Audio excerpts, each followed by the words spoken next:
Kita hari ini sekarang akan membahas tentang tema Dzulqarnain. Lagi-lagi berbicara tentang kepemimpinan, tentang penguasa, tentang seorang raja. Bahkan Imam Ibnu Taimiyah rahimahullah ta'ala, beliau di Majmu' Fatawa, beliau mengatakan, beliau menyampaikan tentang Dzulqarnain. Beliau mengatakan faqissatu Dzulqarnain ahsan qasasil muluk. Kisah Dzulqarnain adalah merupakan kisah terbaik tentang raja-raja. Jadi kalau Bapak Ibu suka membaca atau mendengar kisah raja-raja, di Indonesia ini kan juga banyak raja-raja ya. Ternyata Ibnu Taimiyah rahimahullah ta'ala mengatakan bahwa kisah terbaik tentang raja adalah kisah Dzulqarnain. Ini kesimpulan seorang ulama besar.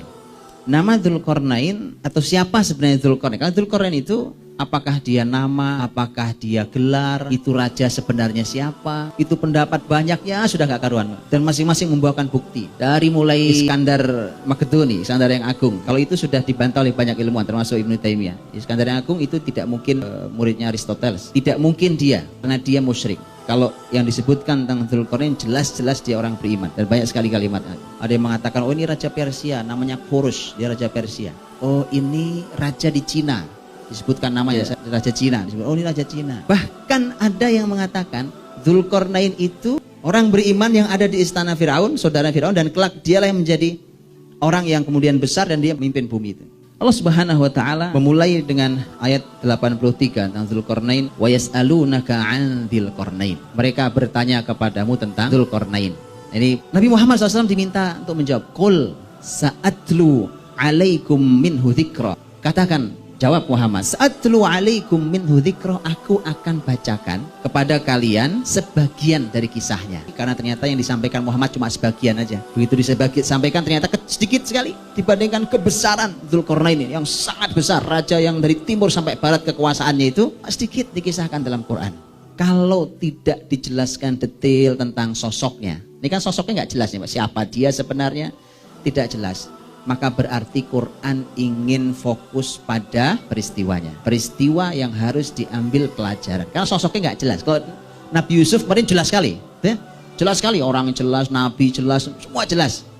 Allah ingin kita belajar dari sosok berikut peristiwanya. Kalau ini sosoknya tidak jelas, makanya kita akan mengambil pelajaran dari peristiwanya. Allah SWT menyampaikan, inna makanna lahu fil ard wa atainahu min kulli syai'in sababa. Sesungguhnya kami memberikan kepada Dzulqarnain tamkin. Nah, tamkin ini Bapak Ibu, kata tamkin itu artinya adalah kekuatan, kekuasaan, kekokohan di muka bumi ini. Jadi kuat sekali, nggak goyah dia.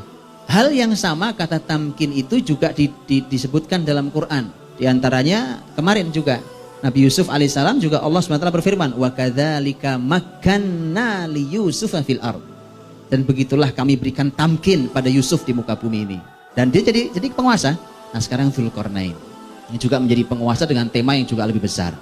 Maka dari itu ketika Allah berjanji tentang tamkin di surat An-Nur 55 yang sering kita bawakan hari ini sebagai sebuah ayat yang memberikan harapan besar bagi muslimin ya. Wa'adallahu alladhina amanu minkum wa 'amilus solihati lastakhlifannahum fil ard kama stakhlafal ladzina min qablihim wa la yumakkinanna dinahumul ladzi tadallahu.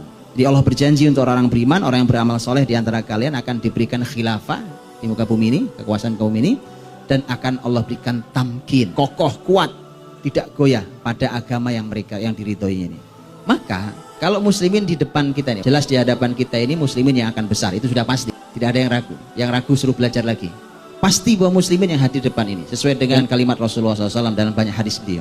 Karena itulah berarti tamkin yang akan dimiliki muslimin itu harus belajar kepada orang-orang yang sudah pernah diberi tamkin. Sebagaimana Nabi Muhammad SAW pun sebelum memasuki masa tamkin yang kokoh di muka bumi berkuasa, Allah suguhkan orang-orang yang sudah pernah diberikan kekuasaan di muka bumi ini supaya belajar. Maka yuk kita belajar Pak. Kita belajar di antaranya ini.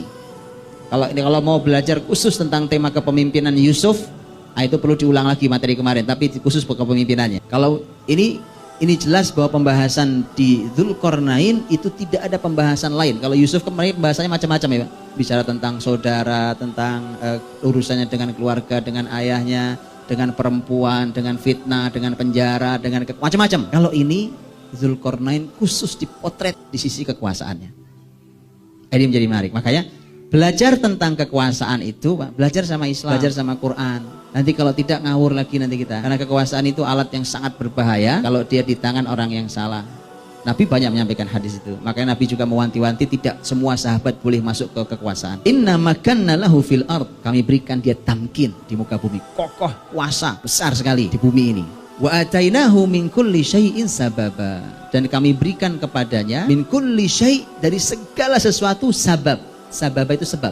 Kata sabab dalam bahasa Arab itu asli artinya tadinya adalah tali, Pak. Dan tali penyambung itu, yang itu akhirnya kemudian menjadi sebuah kiasan bahwa sabab itu artinya adalah jalan untuk mencapai yang dimaksud. Akhirnya menjadi ungkapan khas, menjadi sabab. Jadi sabab itu artinya menjadi diberi semua hal, semua sarana, fasilitas, potensi, kemampuan, keahlian yang digunakan untuk sampai pada tujuan, itu namanya sabab. Maka kalau mau mendapat kekuasaan tuh harusnya begitu dulu, Pak. Miliki dulu perangkatnya yang lengkap. Wah, ini baru punya pisau dapur, ngomongnya teriak-teriak kayak udah punya bom, Pak. Oh iya, karena kita tidak ukur kemampuan. Lihat. Wa atainahu min kulli syai. Segala sesuatu Zulkarnain punya. Maka dia layak memimpin. Mimpin bumi dia layak. Jadi harus diukur, Pak. Makanya yang harus dimaknai positif adalah kalau ada, hitunglah umpamanya ada kita mendengar berita tentang saudara kita yang berjihad, berjuang di jalan Allah, menang, tiba-tiba kalah, atau dia berjuang di sebuah wilayah kehidupan manusia ini, tadinya bagus memimpin dengan Islam, tiba-tiba jatuh lagi. Maka harus dimaknai salah satunya adalah bahwa ini cara Allah mendidik kita. Perangkatmu belum lengkap,